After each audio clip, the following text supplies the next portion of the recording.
ও দুনিয়ার মুসলমান, এইখান থেকে আরো একটা জিনিস দেখেন, মেধা বলতেছিলাম একটা আমানত, সাথে সাথে আরো একটা দেখেন, চক্ষু একটা আমানত, কান একটা আমানত, নাক একটা আমানত, ও জবানটাও একটা আমানত।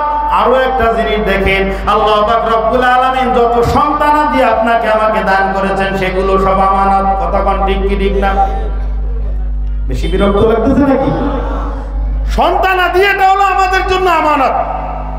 আর সন্তান যে আমানত, এই সন্তানের আমানত রক্ষা হবে কিভাবে? কি কোনো সমস্যা হচ্ছে? আমি আগেই বলেছিলাম যে পেয়ারগুলো ঘুরাই দিতে। ভাই অপারেটর ভাই, আমি বলতেছি বাজান, আমি বলতেছি, মাইকে বলে দিছি, এবার ঘুরে দেবো। এ ভাই কই? আরে অপারেটর বসে থাকবেন না এখানে, কোথায় গেছে? এ ভাই ওইদিকে দেন, আর এটাও এদিকে দেন, এদিক দিয়েও একজন দেন। আমি বসেই বলেছি যে এটা দুই দিকে ঘুরাই দেন, এর ভয়াবহতা সম্পর্কে আমি জানি। আমার এখানেই লাগতেছে পুরো চূড়াকা, নিষেধ করলাম আমি ওটা ওইভাবে দিয়ে। জিকির করেন লা ইলাহা ইল্লাল্লাহ, জোরে লা ইলাহা ইল্লাল্লাহ, লা ইলাহা ইল্লাল্লাহ।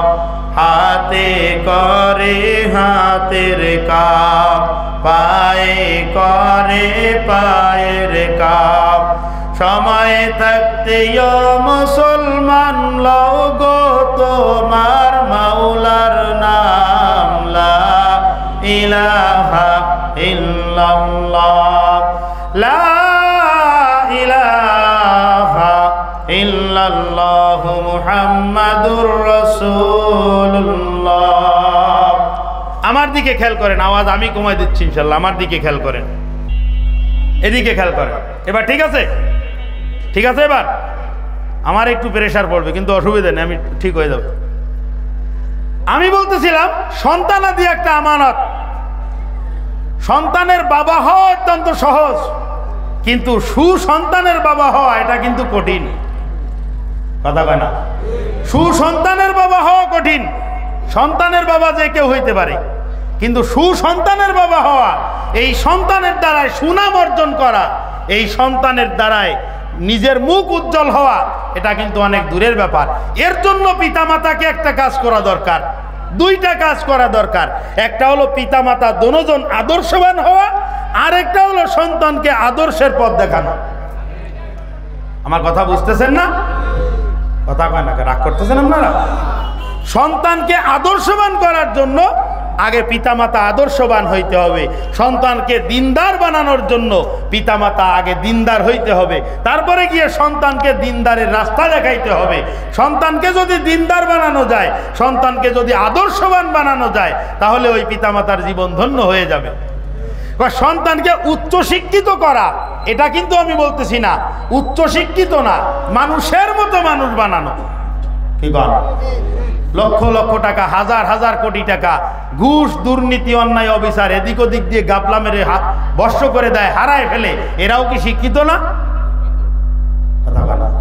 এরা শিক্ষিত না? তাহলে শিক্ষিত হইলেই হবে না, সুশিক্ষিত হইতে হবে, আদর্শবান হইতে হবে। আদর্শ যদি থাকে শিক্ষার মধ্যে, সুশিক্ষায় যদি শিক্ষিত হয়, মানুষের মতো যদি মানুষ হয়, তাহলে এরা কোনোদিন গরিবের রিলিফের ধন সম্পদ আত্মসাৎ করতে পারবে না। কথা বলেন ঠিক? ভালো একজন সন্তান, যদি ভালো সন্তানের আপনি ভালো বাবা হন, সন্তানকে বুঝাবেন যে দুনিয়ায় কোনো মানুষকে ক্ষতি করে নিজে কোনোদিন কামিয়াব হওয়া যায় না। এইটা যদি সন্তানকে বুঝান, বাজান মানুষের মতো মানুষ হও, বেশি শিক্ষিত হওয়ার দরকার নাই, কিন্তু মানুষের মতো মানুষ হইতে হবে।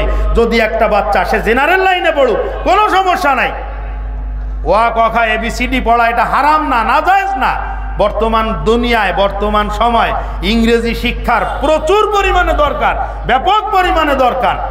কি দরকার আছে না? আমি ভালো একটা মজা পাচ্ছি না, আপনারা কি কষ্ট পাচ্ছেন? কোনো শুনতে পারতেছেন না কথা? তাহলে কথার জবাব দেবেন তো। ইংরেজি শিক্ষিত হওয়া এটা কিন্তু বর্তমান সমাজে অনেক বেশি পরিমাণে প্রয়োজন। ডাক্তার হওয়া অনেক বেশি প্রয়োজন, ইঞ্জিনিয়ার হওয়া অনেক বেশি প্রয়োজন। কিন্তু কি করতে হবে আপনাকে? ছোট্টবেলার থেকে যখন স্কুলে পড়বেন, কলেজে পড়বেন, আপনি নিয়ত করবেন যে আমি যখন উচ্চশিক্ষিত হই, আমি যদি টিওনও হই, তাহলে আমি একটা উন্নত নগরী, উন্নত উপজেলা গড়ে দেখাবো। আমি যদি ডিসি হই, একটা উন্নত শহর গঠন করে দেখাবো। আমি যদি এসপি হই, অন্যায় অপরাধ মুক্ত একটা সিটি গঠন করে দেখাবো।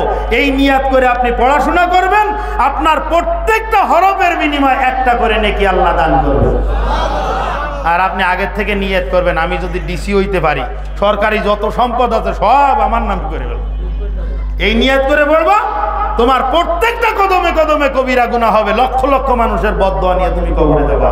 আর তুমি বাবা, তুমিও প্রস্তুত থাকো, চক্ষু বন্ধ হইতে দেরি, ফেরেশতার বাটাম পড়তে দেরি হবে না। ডাকাত রেখে আসছো দুনিয়ায়, কলম ঠেকায় আর লাখ লাখ টাকার বান্ডিল পকেটে তো কথা কর। এই জন্য আমি বলতেছিলাম বাজান, হায়ার উচ্চ শিক্ষিত হওয়ার থেকে মানুষের মতো মানুষ হওয়া অনেক বেশি প্রয়োজন। কথা বলেন ঠিক কি ঠিক না? সন্তানকে আদর্শবান করে গড়ে তোলো, সন্তানকে শুরুর থেকেই দ্বীনের বুঝ দেওয়ার চেষ্টা করো। ও মুসলমান, সন্তানকে যদি ছোটবেলায় দ্বীনের বুঝ দিতে পারো, ওই সন্তান ছোট্টবেলার থেকে যদি দ্বীনের উপরে উঠতে থাকে, ও নাবালেগ অবস্থায় যত ইবাদত বন্দেগি করবে, প্রত্যেকটা ইবাদত বন্দেগির অংশ আল্লাহ পাক রব্বুল আলামিন আব্বা আম্মার নামে ট্রান্সফার করতে থাকবেন। জোরে বলেন সুবহানাল্লাহ। এখান থেকে আরো একটা কথা, ও দুনিয়ার যুবকেরা, যেহেতু যুব সম্প্রদায়ের উদ্যোগে মাহফিল, যুব সম্প্রদায়, যুবকরা এমন একটা জাতি গোষ্ঠী, যেই যুবকরা যদি ভালো হয় তাহলে গোটা দুনিয়া ভালো হয়ে যায়। কথা বলেন ঠিক কি ঠিক না? আসলে সমস্যা হচ্ছে কি, সময়ের যে ব্যাপার, এক একটা চ্যাপ্টার ধরে ধরে 2 ঘন্টা যদি বলা যায় তাহলে কিছুটা বুঝি আসে। আমি শুধু মানে চাবাই যাবো, পরবর্তীতে আপনারা জাগর কেটে নিয়েন। সময়ের বিষয়টা তো এরকম, খেয়াল করেন। যুবক যৌবন বয়সটা হলো এমন একটা বয়স, যেই বয়সে যদি যুবক যদি ভালো হয় তাহলে গোটা সমাজ, গোটা এলাকা ভালো হতে বাধ্য হয়। কথা বলেন ঠিক কি ঠিক না? কারণ আপনি একমত হবেন, অবশ্যই হওয়া লাগবে, সেটা হলো যুবকরা দুনিয়ার 97 না 99% না 100% অপরাধের সাথে যুবকরা জড়িত। কথা বলে না? দীর্ঘ গভীর রাত্রিতে মোটরসাইকেল চালায় আসতেছে একজন, গাড়িটারে সিগন্যাল দিয়ে ড্রাইভারের জবাই করে মোটরসাইকেলটা কেড়ে নিয়ে চলে যাচ্ছে। 90 বছরের মুরব্বী বাবারা। কথা বলেন ঠিক না? যারা ঠিক করেছে এরা সব পরীক্ষা ফেল করেছে। এরা কি মুরব্বী, 90 বছরের মুরব্বীর দ্বারা এই আকাম করা সম্ভব? ও যুবক, গার্লস স্কুলের সামনে ছুটির সময় মেয়েদেরকে উত্তক্ত করার জন্য বখাটে কিছু কুলাঙ্গার দাঁড়ায় থাকে। কথা বলেন থাকে কি থাকে না? আওয়াজ করে বলেন থাকে কি থাকে না? এরা কি 90 বছরের মুরব্বীরা থাকে নাকি? 5 বছরের বালকরা থাকে নাকি? এরা কিন্তু যুবক, ইয়ং জেনারেশন যারা, তারাই কিন্তু ওখানে দাঁড়ায় থাকে। এই জন্য আমি বলতেছিলাম, যুবক তুমি যদি ভালো হয়ে যাও তাহলে গোটা দুনিয়া ভালো হয়ে যায়, আর তুমি যদি বকে যাও, নষ্ট হয়ে যাও, তাহলে গোটা দুনিয়াও ওইরকম ভাবে নষ্ট হয়ে যায়। ও যুবক, নিজের জীবনের একটা টার্গেট ফিট করো। আগের থেকে একটা টার্গেট তোমাকে ফিট করতে হবে। আমি কলেজে পড়ি, আমি ইউনিভার্সিটিতে পড়ি, আমি কি হব ভবিষ্যতে, আমি আমার জাতিকে কি উপহার দিতে চাই, তুমি আগে সেই টার্গেটটা আগে ফিক্সড করে নাও। তোমার এই টার্গেটের সঙ্গে কোনো বিষয়ের সঙ্গে আপোষ করা যাবে না, তাহলে তুমি টার্গেটে পৌঁছে যাবে এবং তোমার দ্বারাই সমস্ত অপরাধ সংগঠিত হবে না। কথা বলেন ঠিক কি ঠিক না? সবসময়ের জন্য যখন ছোটবেলায় সাইকেল চালাইতাম, সাইকেল চালানো শিখাই দিত, তখন নজর শুধু সামনের চাকার উপরে চলে যায়। দূরে দেখো, দূরে দেখো। তাহলে ছাত্র জীবনে যুবক তুমি সবসময় নজর দিবা ওই দূরে, দূরে নজর দিবা। আমি ডিসি হওয়ার জন্য পড়াশোনা করতেছি, বিসিএস ক্যাডার হব, এই চিন্তা করে যদি তুমি সামনে যাও তাহলে তুমি মেয়েদের সঙ্গে ইফটিজিং করারও সুযোগ পাবে না, মেয়েদের সঙ্গে লাইন মারারও সুযোগ পাবে না।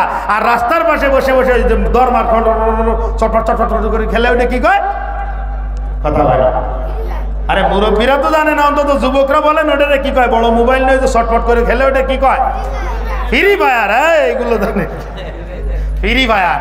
তাহলে তুমি এই ফ্রি ফায়ার খেলে সময় নষ্ট করার সুযোগও তুমি পাবা না।